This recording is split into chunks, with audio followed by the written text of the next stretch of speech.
अक्सर मेरे पास कुछ ऐसे क्लाइंट्स आते हैं जो अपने 20s में होते हैं एंड कंप्लेंट्स रहते हैं उनके, जैसे कि प्रोक्रेस्टिनेशन होना या फिर फोकस ना बैठ पाना, कि मीटिंग के 5-10 मिनट तक ही उनका फोकस रहता है एंड फिर उनका ध्यान इधर उधर होने लग जाता है।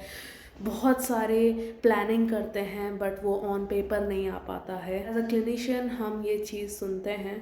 हम ऑफन कुछ चीज़ें या कुछ कंडीशंस के ऊपर ध्यान जाती है हमारी, जैसे कि डिप्रेशन या फिर एंग्जाइटी या फिर एडजस्टमेंट इश्यूज़ होना। अब ये चीज़ें जो हैं ये भी हो सकती हैं कारण आपके इश्यूज़ का, but there is something called as adult ADHD। Yes, बहुत हद तक कभी कभी ऐसा होता है कि हमारे ADHD सिम्टम्स खास करके फीमेल्स में अडल्टहुड में ही देखने को मिलती है, चाहे आपके चाइल्डहुड में कोई सिम्टम्स ऑब्वियसली विजिबल ना रहे हों।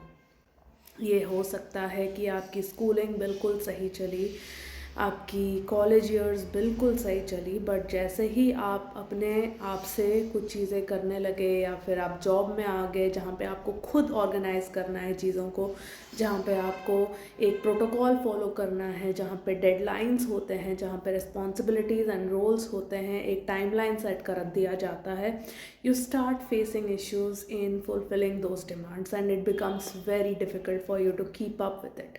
This is often missed and underdiagnosed होती है as depression, as personality issues, as adjustment issues, as social anxiety, but we need to also check for adult ADHD.